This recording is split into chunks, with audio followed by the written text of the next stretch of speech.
तुम्हाला पण असं वाटतं का घरची सगळी कामं संपली की आता थोडा आराम करावा?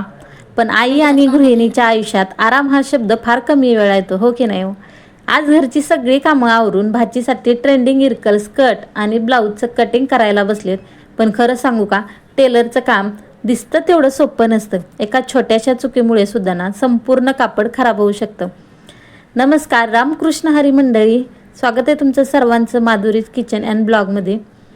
तर आज सकाळपासून नेहमीप्रमाणे घरची सगळी कामं केली. स्वयंपाक, मुलांची कामं, घरातली कामं, आवराआवर सगळं झाल्यावर वाटलं आता भाचीसाठी ठरवलेलं काम पूर्ण करूया. खूप दिवसापासून ना तिच्यासाठी इरकलीचा स्कर्ट आणि ब्लाऊज शिवायचा विचार करत होते. तिला हिरवा रंग खूप आवडतो, म्हणून हे सुंदर कापडसुद्धा मी निवडलेलं होतं, कारण घरामध्येच हा ब्लाऊज पीस होता आणि म्हटलं तिला छान वाटेल. गोरी गोरी पान आहे, तुम्ही बऱ्याच वेळा तिला व्हिडिओमध्ये बघितली सुद्धा असेल. आणि तिच्यासाठी ना आज मी ठरवलं होतं काहीही झालं तरी कटिंग मात्र आज पूर्ण करायचंच. कारण कटिंग सुरू करण्यापूर्वी ना सगळ्यात महत्त्वाचं म्हणजे माप. आणि ही माप टाकायला गेलं ना डोक्याला नुसता ताप होतो. मी माझं माप पुन्हा तपासते, कारण काय होतं, आपण परत परत जर चेक केलं तर आपल्याला चूक लक्षात येते. त्यामुळे ना माप टाकताना व्यवस्थित आणि शांत मनाने आपल्याला माप टाकायची. शिवणकामात 1 इंचाची जरी चूक झाली ना तरी ड्रेसचा लूक पूर्ण बदलतो. आणि बऱ्याच जणांना असं वाटतं की कापड पसरवलं आणि कात्री चालवली की यांचं काम झालं. पण खरं काम तर त्यानंतरच सुरू होतं. प्रत्येक घडी नीट बसावी लागते, बॉर्डर जुळवावी लागते आणि डिझाईन लक्षात ठेवावी लागतं.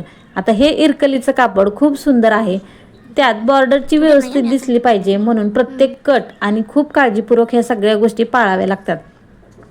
आता मध्येच 2-3 वेळा पुन्हा मापं तपासली आणि म्हटलं चला आता स्वतःला सांगितलं घाईचं काम नाही, कारण घाई करून मात्र आपल्यालाच हे सगळं भोगावं लागतं. म्हणून थोडंसं निवांत आणि संयमानं काम करायचं असतं. आजकाल काय होतं, सोशल मीडियावर सुंदर ड्रेस दिसतात, लोकांना वाटतं हे तर खूप सोपं आहे, पण प्रत्यक्षात तो ड्रेस तयार होईपर्यंत किती वेळ मेहनत आणि संयम लागतो हे फक्त शिवणकाम करण्यालाच माहिती असतं, हो की नाही? आणि मला तर लहानपणापासून अशा हाताने करायच्या गोष्टी खूप आवडायच्या, कारण माझी मम्मी नेहमी असं टेलरिंग काम करायची. आता या गोष्टी ती करत नाही खरं सोडा, पण आधी जेव्हा करायची तेव्हा तिला मी पाहायचे की मम्मी रात्र रात्र जागून ब्लाऊज आणि ड्रेस मात्र शिवायची. आता स्वतःच्या हाताने काहीतरी तयार करण्याचा आनंद काही वेगळाच असतो, हो की नाही?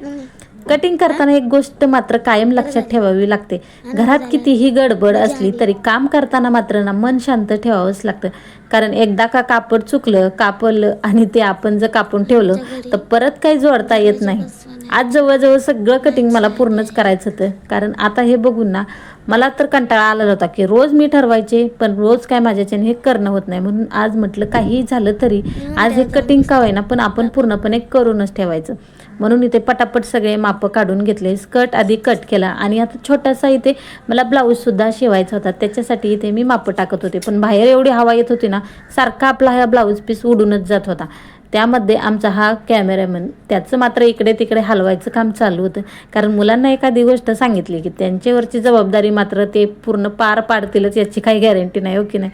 तर छोटीशी इथे मी त्याला तिच्यासाठी मापं टाकून घेतले, कारण अगदी छोटी आहे. लहान बाळांना जास्त काही मोठेसे मापं घेऊन उपयोग होत नाही, त्यामुळे अगदी छोटे छोटे मापं काढून घेतले आणि व्यवस्थित असा इथे कट करून घेतला. आता उद्या या ड्रेसचं शिवणकाम मी नक्की सुरू करणार आहे. मला स्वतःलाही उत्सुकता आहे की तयार झाल्यावर हा ड्रेस नक्की कसा दिसेल आणि भाचीने तो घातल्यावर तिच्या चेहऱ्यावरचा हसू पाहायला मी तर एकदम उत्सुक आहे. तुम्हालाही तयार झालेला ड्रेस पाहायचा असेल तर उद्याचा ब्लॉग मिस करू नका. आणि हा छोटासा शिवणकामाचा प्रवास तुम्हाला कसा वाटला ते कमेंटमध्ये नक्की सांगा. तुमच्यापैकी किती जण घरी स्वतः शिवणकाम करतात आणि किती जणी असं टेलरिंगचे ब्लॉग आवडतात ते कमेंटमध्ये नक्की सांगा. व्हिडिओ आवडला तर लाईक करा, शेअर करा आणि चॅनलला सबस्क्राईब करायला विसरू नका. उद्याच्या ब्लॉगमध्ये आपण या इरकलचा स्कर्ट आणि ब्लाऊज पूर्ण शिवणकाम, फिनिशिंग आणि तयार झालेला सुंदर ड्रेस पाहणार आहोत, तर तो ब्लॉग अजिबात मिस करू नका. चला मग भेटूया पुढच्या ब्लॉगमध्ये. तोपर्यंत सर्वांनी काळजी घ्या. बाय, नमस्कार.